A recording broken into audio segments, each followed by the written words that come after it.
মুহূর্তে বাংলাদেশে রাজনৈতিক অভিভাবকের খুবই অভাব।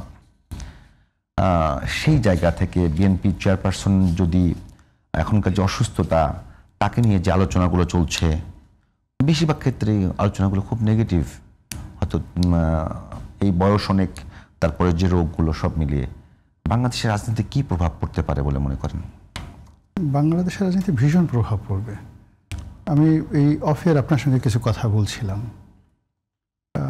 খোলামেলা সেই কথাটা অনিয়ারই বলতে চাই যে আমি তো আসলে বিএনপিতে নবাগত, একবার শুধুমাত্র ইলেকশন করেছি। আমি কখনো এই দলটি করিনি এইভাবে। বেগম জিয়াকে মুখোমুখি আমার কখনো দেখার সৌভাগ্য হয়নি।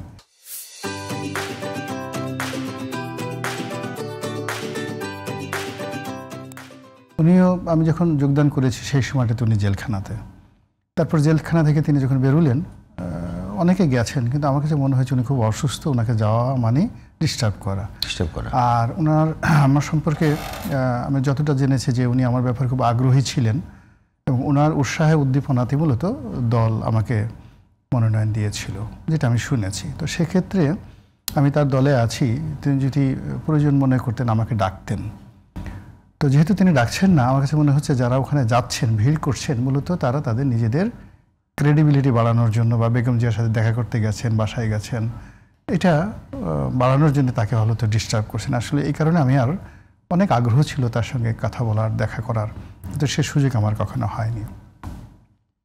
কিন্তু তারপরেও এই ওনার যে অসুস্থতা, সেই অসুস্থতার কারণে গত কয়েকদিন যাবৎ মনের উপর একটা জগদ্দল পাথর চেপে আছে। এই বেদনায় কষ্ট আমি এটা বুঝতে পারছি না। আমার কাছে মনে হচ্ছে এই যে আমি আপনার ওই অফিসে আসলাম, আমার অফিসের কাছাকাছি আমি হেঁটে হেঁটে আসলাম, আমি দেখলাম যে সময়টিতে আমি আসলাম বিকেল 5টার সময়, এই সময়টিতে রাস্তাঘাট ফাঁকা। মানুষগুলোর কাছে আমার কাছে মনে হচ্ছে সবাই শোকে আচ্ছন্ন, কারো মুখে আমি হাসি দেখলাম না। আকাশের দিকে আমি তাকালাম, দেখলাম যে কুয়াশাচ্ছন্ন। এই ঢাকার মানে আকাশ এই সময়টিতে বিকেল 5টার সময় এইভাবে থাকে না। মানে এই যে এটা আমার নিজের চোখের ভ্রান্তি বা আমার মনের দুঃখের কারণে এরকম আমি দেখলাম কিনা জানি না। আমার কাছে মনে হচ্ছে যে স্কাই ইজ ক্রাইং, আকাশ তার জন্য কাঁদছে, সারা বাংলাদেশ তার জন্য কাঁদছে, এবং তার এই যে শূন্যতা, এই শূন্যতা অপূর্ণ, এটা পূর্ণ হওয়ার মানে কোনো রিজন নাই। এর কারণটি হলো যে তার জীবনের যে স্বর্ণালীর সময়টি ছিল, সেই স্বর্ণালীর সময়টি শুরু হয়েছে ট্র্যাজেডি দিয়ে। যে বয়সে তিনি বিধবা হয়েছেন, ওটা সারা পৃথিবীর যে কোনো রমণীর জন্য, যদি পৃথিবীর চন্দ্র সূর্য তারকা একদিকে দেওয়া হয় আর অন্যদিকে যদি বলা হয় যে আপনার হাজব্যান্ড মারা গেছেন, তাকে ফেরত দেওয়া হবে, তাহলে সে বলবে আমার হাজব্যান্ডকে চাই।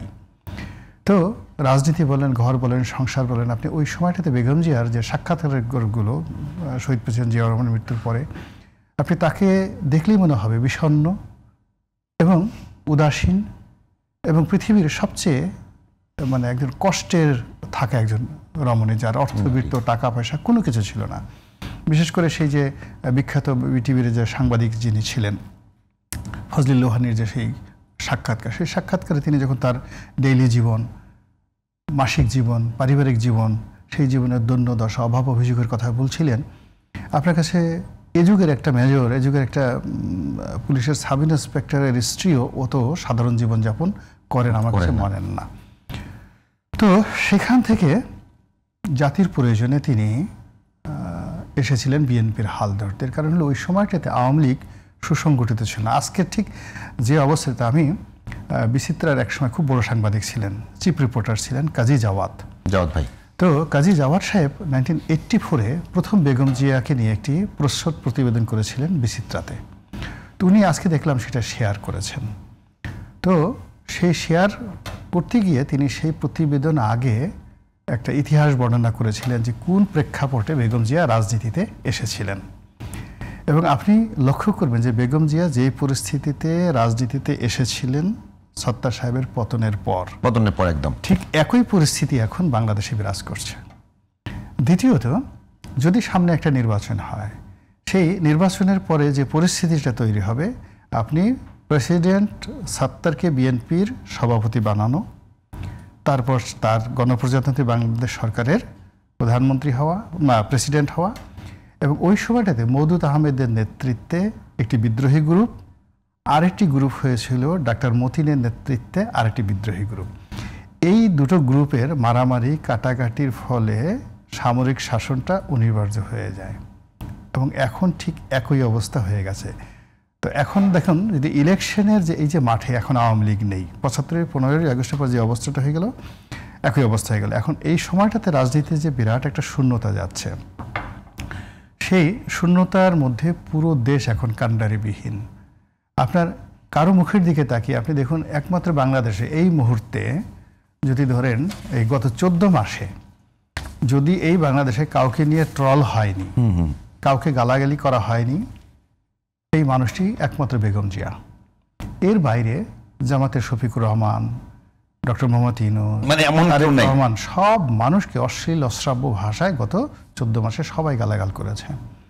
2 নম্বর হলো যে এই যে এমন একজন বিমূর্ত প্রতীক নেই যার সামনে সবাই স্বেচ্ছায় মাথা নত করেছে। এই সময়টিতে আমরা 2বার বেগম জিয়াকে দেখেছি সেনা সদরে যেতে। তো ওই সময়টাতে তার যে উপস্থিতি, সেই উপস্থিতির সময়টিতে সেনাবাহিনীর কর্মকর্তা কর্মচারী, রাজনীতির নেতৃবৃন্দ, সিভিল অ্যান্ড মিলিটারি ব্যুরোক্রেসি মানে যেভাবে তাকে শ্রদ্ধা জানিয়েছে, যেভাবে মর্যাদা দিয়েছে, আই কন্ট্যাক্ট করেছে, এটা বিরল, এটি বিরল। তো তার এই যে অসুস্থতা, সেই অসুস্থতা এখন এই সময়টিতে এটি বাংলাদেশকে ভোগাবে, সবসময় ভোগাবে। এই কারণে যে আপনি যখন দেখবেন যে আপনার হাতে যখন শেষ সম্বলটি থাকে, অনলি ওয়ান, একটা টাকাই আছে, আর কোনো টাকা নাই, তো সেই টাকাটা যখন হারিয়ে যায় তখন মানুষ পাগল হয়ে যায়, রীতিমতো পাগল হয়ে যায়। এখন দেশের নিকট এই মুহূর্তে বেগম জিয়ার বিকল্প তো দূরের কথা, কাছাকাছি কোনো রাজনৈতিক নেতৃত্ব নেই, ব্যক্তিত্ব নেই। যিনি ডাকলে সব মানুষ যাবেন, কিংবা যার সামনে কথা বলতে গিয়ে এখন প্রতিটি মানুষ সমীহ করে একদম সমীহ করবে, এরকম কোনো ব্যক্তিত্ব নাই। কাজেই তার যে মৃত্যু বা তার অসুস্থতা, এটা বাংলাদেশে যে অপূরণীয় ক্ষতি করবে, সেই ক্ষতিটা আমার কাছে মনে হচ্ছে যে 75-এর 15ই আগস্টে বঙ্গবন্ধু হত্যাকাণ্ডের পর যেরকম একটা অবস্থা তৈরি হয়েছিল, তার চাইতেও খারাপ অবস্থা তৈরি হবে। এর কারণ হলো ওই সময়টাতে there are many political genius in Bangladesh. শুধুমাত্র বঙ্গবন্ধুর ক্ষমতাটা গেছিল, কিন্তু সমসাময়িক বাংলাদেশে বঙ্গবন্ধুর প্রায় সমপর্যায়ের অন্ততপক্ষে 50 জন নেতৃবৃন্দ ছিলেন। হয়তো কেউ মুসলিম লীগ করতেন, কেউ হয়তো জামাত করতেন, কেউ হয়তো আওয়ামী লীগ করতেন, কিন্তু নেতা ছিলেন বাংলাদেশে। ন্যাপ করতেন, কেউ ন্যাপ করতেন। ভাসানী সাহেব তখনও জীবিত ছিলেন। সব মিলিয়ে ঠেলিয়ে মুশফিকুর রহমান জাদু মিয়া ছিলেন, শাহ আজিজুর রহমান সাহেব ছিলেন, আরও অসংখ্য মানুষ ছিলেন। এবং এই যে ছাত্রলীগের অল যে গ্রুপগুলো, তোফায়েল সাহেব ছিলেন, আমর সাহেব ছিলেন, সবাই তো ছিলেন, তাই না? তো সেই কথা। কিন্তু এখন কে আছে বলেন তো? এখন আওয়ামী লীগের নেতৃবৃন্দ নেই, বিএনপির নেতৃবৃন্দ যারা আছেন, যারা একসময় খুব দাপটে চলতেন, এরা সবাই বুড়ো হয়ে গেছেন, বয়স হয়ে গেছেন। এখন যত কিছু বলেন, এখন মির্জা আব্বাস সাহেব বলেন, মির্জা ফখরুল বলেন, গয়েশ্বর বাবু বলেন, এদের তো বয়স হয়ে গেছে। দুই নম্বর গত 15 বছরে তারা যে চাপের, মানে 15 বছর কি 20 বছর ধরে তারা যে কষ্টের মধ্যে ছিলেন, বেদনার মধ্যে ছিলেন, রাতারাতি এত বড় একটা দলকে ওইভাবে নেতৃত্ব দেওয়ার মতো অবস্থা তো হবে না কারোর, বিএনপির মধ্যে নেই। বিএনপির বাইরে অন্যান্য যে রাজনৈতিক দলগুলো আছে, তাদের না আছে জনসমর্থন, না আছে সেই রাজনৈতিক নেতৃত্ব দেওয়ার মতো ক্ষমতা, না আছে কমান্ডিং ভয়েস। এবং গত 14 মাসে তারা যেভাবে প্রত্যেকটা মানুষ তাদের ইমেজ হারিয়ে ফেলেছেন, তাদেরও যার যতটুকু ইমেজ ছিল সেই ইমেজটা কিন্তু এখন আর কারোরই নেই। ফলে কি হলো, এই যে বিশাল রাজনীতির একটা ঘূর্ণিপাক, যদি আপনি পৃথিবীতে ধরেন, একটা ঘূর্ণিপাক এই মুহূর্তে চলছে। আর যদি বিস্ফোরণ হিসেবে আপনি চিন্তা করেন, তাহলে ধরুন অগ্নুৎপাত হওয়ার আগে পৃথিবীর নিচে যে ম্যাগমাগুলো, সেগুলো কাঁপতে থাকে, গলিত লাভাগুলো টকবগিয়ে ফুটতে থাকে, এবং এগুলো ব্রাস্ট হওয়ার জন্য একটা ফাটল খুঁজতে থাকে, সেই জ্বালামুখ খুঁজতে থাকে, জ্বালামুখ তৈরি করতে থাকে, যেটা ঘুমন্ত আগ্নেয়গিরি। এখন বাংলাদেশের পুরো রাজনীতির অঙ্গনটি এটি ঘুমন্ত আগ্নেয়গিরির মতো টকবগিয়ে ফুটছে। এবং সেই টকবগিয়ে ফোটার ক্ষেত্রে যদি বেগম জিয়ার এই যে অনুপস্থিতি, এটি যদি একটা জ্বালামুখ হিসাবে চিহ্নিত হয়, তাহলে এবং সেটা দিয়ে যদি সেই লাভা উদ্গীরণ হয়ে যায়। এখন অনেক কথা বলছে, যে প্রথমে কথা বলছে যে আচ্ছা ঠিক আছে, উনি অসুস্থ, ওনার তো এখন লাংসে ইনফ্লেকশন হয়েছে এবং এই বয়সে তার এরকম আগে থেকেই লিভার সিরোসিস ছিল। হ্যাঁ, লিভার সিরোসিস থাকলে অনেকগুলো হ্যাঁ, লিভার সিরোসিস, কিডনিতে সমস্যা এটা ছিল। সবাই জানে কিডনি তার দুটো মেজর রোগ। একটা হলো আর্থ্রাইটিস, হাঁটুতে তার দীর্ঘদিন যাবত ব্যথা। এরপরে তার লিভার সিরোসিস মানে আপনার লিভারটি এটা নষ্ট হয়ে যাওয়া, লিভার ক্যান্সার বলা হয় যেটিকে। তো লিভারের উল্টো দিকে থাকে ফুসফুস। তো লিভার যখন আপনার নষ্ট হয়ে যায় তখন ফুসফুস সবচেয়ে ডেঞ্জার অবস্থায় থাকে। এই জন্য এই ধরনের রোগী যারা আছে তাদের লিভার যাতে ইনফ্লেকশন না হয়, এই জন্য তাদেরকে সব সময় আপনাকে মানে অক্সিজেনের মধ্যে নিরাপদ জায়গায় রাখতে হয়।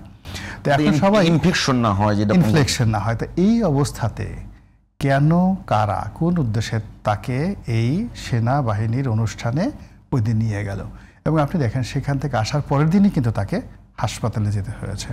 ফলে বিএনপির মধ্যে যারা বেগম জিয়াপন্থী লোকজন আছেন, যারা সাধারণ মানুষ, তারা প্রশ্ন করছেন যে এখন কেন এই কাজ করা হলো, কেন তাকে সেখানে নিয়ে যাওয়া হলো। তো এগুলোর মধ্যে যে ধরনের পরিবেশ পরিস্থিতি তৈরি হচ্ছে, এটা মানে উনি যদি সুস্থ থাকেন তাহলে হয়তো এটা নিয়ে প্রশ্ন হবে না, কিন্তু উনি যখন এটা নিয়ে অসুস্থ হয়ে পড়বেন তখন এটা বিএনপি কোনো অবস্থাতেই সামাল দিতে পারবে না। এবং এগুলো নিয়ে বিএনপির মধ্যে যদি অন্তর্দ্বন্দ্ব হয়, কলহ বিবাদ হয়, তখন ওটা সুযোগ নেবে প্রতিপক্ষ।